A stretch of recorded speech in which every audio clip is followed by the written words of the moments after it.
Citoyen TV, la chaîne de l'Afrique digne et de sa diaspora.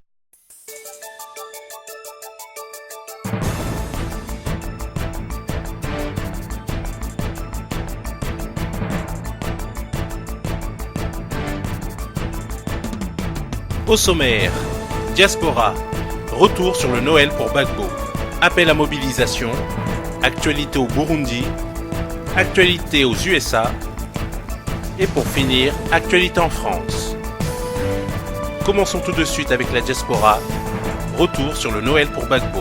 Le président Laurent Gbagbo est le président des paradoxes. Parce que c'est lorsque c'est impossible que le président Gbagbo arrive pour que cela soit possible. Et je n'ai pas besoin de vous faire des dessins. Le président Gbagbo a été celui, je vous rappelle simplement, qui a fait que l'opinion multiple est possible en Côte d'Ivoire. Alors, pourquoi vous avez peur que le président Laurent Gbagbo ne puisse pas sortir de prison? Je vous dis, il est le président de l'impossible. Au-delà de l'aspect festif, n'oubliez pas qu'ils sont en prison. Continuez à être mobilisés.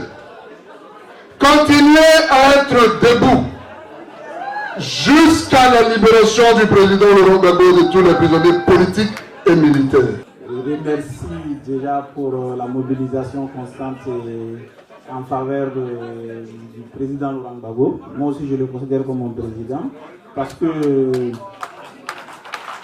oui, c'est mon président parce que j'ai vu des choses en lui qui m'ont convaincu, comme je l'ai fait dans mon dernier poste. Je ne l'aime pas par amour, je ne le connais pas, mais il y a quelque chose qui m'a séduit en lui, et c'est sa vision. Et cette vision-là, il faut que nous, les jeunes de l'Afrique, nous essayons de suivre le pas pour témoigner aussi ma solidarité au peuple ivoirien. Parce que quelque part, je me suis senti responsable de ce qui s'est passé en Côte d'Ivoire, et je l'ai toujours dit, le silence complice du peuple burkinabé a aussi contribué à cette situation-là. Et donc aujourd'hui, pour moi, c'est aussi un combat. J'espère qu'ensemble nous allons la gagner, et le gagner plutôt. Je tenais simplement à remercier tout le monde, et mon ami Steve Biko, pour l'honneur qu'il me fait quand même de m'adresser à vous tous. Et merci bien. Merci à vous. Merci Aruna. C'est pour dire que nous, c'est le combat dans lequel nous sommes engagés à notre humble niveau. Ce que nous essayons de faire, c'est de réunir le maximum de jeunes Africains autour de la vision de l'Afrique que défend le président Laurent Gbagbo. Et je pense que dans les semaines à venir, nous pourrons présenter 54 jeunes venant des 54 pays africains qui vont parler d'une même voix pour demander la libération du président Laurent Gbagbo. Un bon tournoi à tous. On va présenter les vœux au président. Joyeux Noël, notre père, notre président, notre ami, notre tout. Je ne peux rien dire d'autre. Vraiment, on est tous dans l'émotion. C'est la première fois vraiment que je viens assister à cet événement parce que j'estime que c'est la dernière et qu'on n'aura pas à y revenir. Joyeux Noël au président et joyeux Noël à nous tous. Bonne soirée et merci, en tout cas, merci du fond du cœur d'être là si nombreux. D'être là si nombreux. Hier, quand il a appelé et que je lui disais il y a Noël pour toi, il m'a dit encore cette année, j'ai dit oui président, tant que tu y seras, tes frères, tes amis et tes enfants le feront. Comme je dis, j'espère qu'on est dans la dernière phase. En tout cas, en ce qui me concerne, je pense qu'on est dans la dernière phase. Joyeux Noël au président.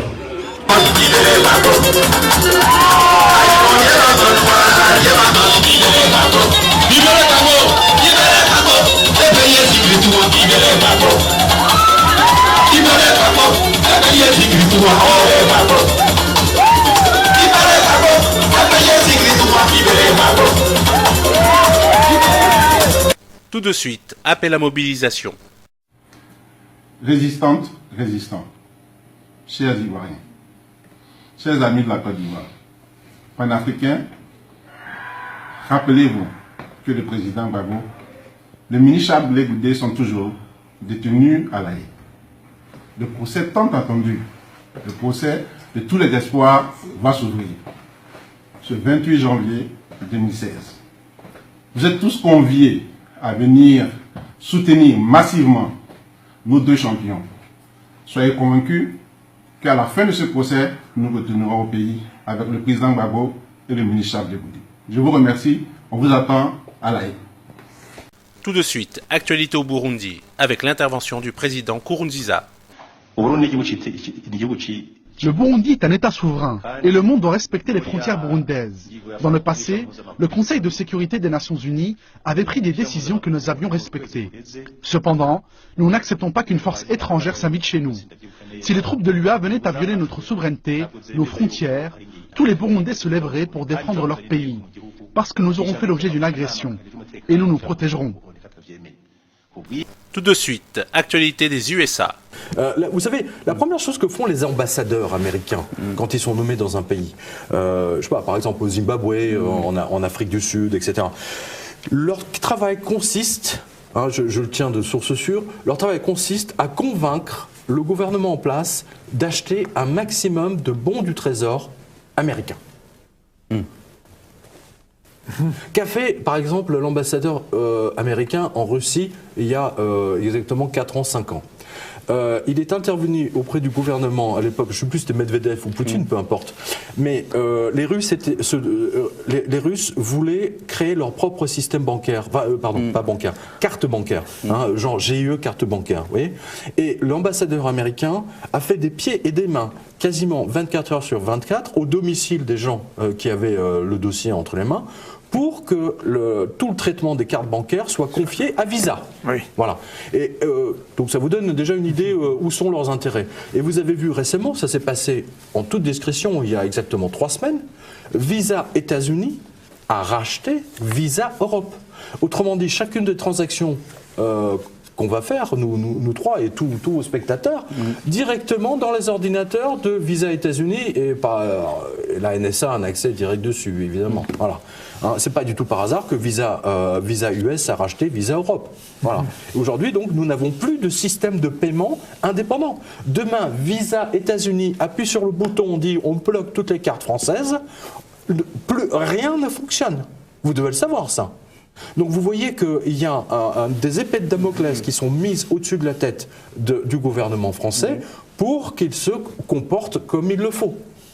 Le rachat de Visa Europe par Visa et par définition de Visa France. Et d'ailleurs, le patron du GE carte bancaire français, il a hurlé. Passez-moi l'expression, je reste poli. Oui. Il a dit, mais sous-entendu, nos politiques et surtout les crétins de Bercy n'ont rien vu venir. Et on n'a toujours pas de système de paiement franco-français. Avant, on avait un truc qui s'appelait carte bleue. Oui. D'ailleurs, c'est pour ça qu'on s'est resté dans continue de l'appeler carte bleue. Rappelez-vous, ça s'appelait carte bleue. Carte bleue, oui, bien sûr. Le fer à passer, etc. Ouais. Voilà. C'était un système français, carte bleue. Ouais. Et il a disparu. Ouais. Mais voilà. Il n'a pas disparu. On n'a rien vu dans la presse. Bah, évidemment, sauf chez moi. La revue de presse, le quotidien.com. Ouais. Non, mais c'est vrai. Il faut le dire. Parce que normalement, la Tribune. J'aurais été rédacteur en chef de la Tribune ou des Échos. Je sais pas, c'est la première chose que j'aurais mis, mais j'aurais mis à la une. Vous savez, c'est la même chose que lorsque la bourse de Paris a été rachetée par les Américains. Vous n'avez pas vu la une voilà. Notre barrage financier, en tout cas, une bourse c'est quoi? C'est un barrage, c'est une captation de richesses du pays, une redistribution des richesses, on va dire ça comme ça. Eh bien, sous la forme de dividendes. Exactement. Notre barrage a été volé par la planche à billets américaine, acheté par la planche à billets américaine, et aujourd'hui, la bourse de Paris, quand on vous dit le CAC 40, c'est dans une banlieue de Londres, c'est juste dans un ordinateur qui tient dans une boîte à chaussures. Et on vous dit Paris a augmenté, mais c'est pas Paris, c'est déjà Londres. Et vous voyez à quel point on est volé. La France est dépouillée. Depuis 2008, ça n'avait que s'accélérer. Tout de suite, les titres de l'actualité en France. Faut-il interdire la binationalité aux élus nationaux? C'est en tout cas l'opinion du député républicain Thierry Mariani. Il y voit un risque de conflit d'intérêts. L'Arabie Saoudite a un coup de pompe. Le prix du pétrole ne cesse de baisser et crée un déficit de plus de 20%. Les Saoudiens vont devoir s'habituer à la pression fiscale. Et pour finir, France Toujours avec les vœux aux Français de Marine Le Pen. Mes chers compatriotes, je souhaite adresser mes vœux les plus chaleureux à tous les Français et en particulier à tous ceux qui passent les fêtes loin du bonheur. Je pense à nos anciens qui vivent dans la solitude, aux malades et à ceux qui les accompagnent. J'ai une pensée émue pour toutes les familles endeuillées après les terribles attentats de novembre. J'ai également une attention pour nos soldats, nombreux à être engagés sur les théâtres d'opérations étrangers, loin des leurs. 2015 a été une année éprouvante pour la France et les Français. La situation économique n'a cessé de se dégrader et le chômage en particulier n'a pas arrêté de progresser. Tant de nos jeunes, tant de familles sont touchées et vivent désormais dans la pauvreté. Nombre de salariés aux petits revenus ou de retraités aux petites pensions ont aussi vu leurs conditions se dégrader. 2015 a été une année épouvantable pour la France et les Français du point de vue de la sécurité et de l'affaissement dramatique de l'autorité de l'État. Le terrorisme, fruit du laxisme de tous les gouvernements, de la baisse inouïe de nos forces de sécurité et de l'absence de frontières, a terrassé le pays à de nombreuses reprises, notamment en novembre, quand la plus grande attaque depuis la Seconde Guerre mondiale a été perpétrée sur notre territoire. Crise économique, crise migratoire, crise sécuritaire, le pays est plus que jamais affaibli. Les politiques menées depuis des décennies par des gouvernements incompétents et insensibles aux attentes des Français accouchent aujourd'hui de résultats dévastateurs. Mais 2015 n'a pas été une année perdue. De ces crises, quelques prises de conscience salutaires ont d'abord germé dans l'esprit d'une majorité de Français. 2015, c'est le retour de la frontière, salutaire protection qui vaut pour les Français comme pour tous les peuples du monde. L'absurdité européenne l'avait fait oublier à beaucoup. 2015, c'est aussi la réhabilitation du drapeau national et de la Marseillaise. Trop nombreux sont ceux qui les avaient oubliés. 2015, c'est en somme le début du retour de la nation dans le cœur des Français qui s'en étaient éloignés, embrumés par une idéologie post-nationale qui commence heureusement à mourir. Cette fin d'année marque également des succès idéologiques forts pour le Front National. En effet, alors que l'UMP comme le PS s'y opposaient depuis toujours, nous allons peut-être assister au vote d'une mesure certes largement insuffisante en elle-même, mais symbolique, au cœur de notre vision patriote du monde. Je parle bien entendu de la déchéance de nationalité pour les binationaux. C'est pour tous les amoureux de la France une vraie victoire. D'un point de vue politique, 2015 a aussi été l'année de la consolidation pour le Front National, qui a connu les plus grands succès dans les urnes depuis sa création. Près de 7 millions de personnes ont ainsi voté pour nous aux élections régionales, record absolu, propulsant notre formation en tête de toutes les forces d'opposition et désormais très solidement installée comme premier parti de France. Je sais que beaucoup sont déçus du fait que nous n'ayons pu conquérir d'exécutifs régionaux, mais que chacun ait la patience et la détermination nécessaires. Nous construisons aujourd'hui les victoires de demain. Rares sont les combats qui se gagnent en un jour. Nous devons lutter contre tant de conservatisme, contre tant de corporatisme, contre tant de forces coalisées pour défendre des intérêts partagés contre ceux des Français. Le peuple n'est pas encore arrivé au terme de sa reconquête démocratique, mais nous gagnons de la puissance et des soutiens chaque jour. 2016 sera une année déterminante pour préparer les grandes victoires de demain. Je la passerai à vous rencontrer, à vous écouter partout en France. Cela m'aidera pour rassembler davantage de Français en vue du combat électoral de l'année suivante pour la présidence de la République. Je sais la responsabilité immense qui m'incombera à ce moment-là, et je veux y aller armé de votre soutien. J'aurai besoin de toutes vos énergies pour rassembler tous les Français. Bonne année à tous. Comptez sur nous comme nous comptons sur vous. Le plus grand reste à venir.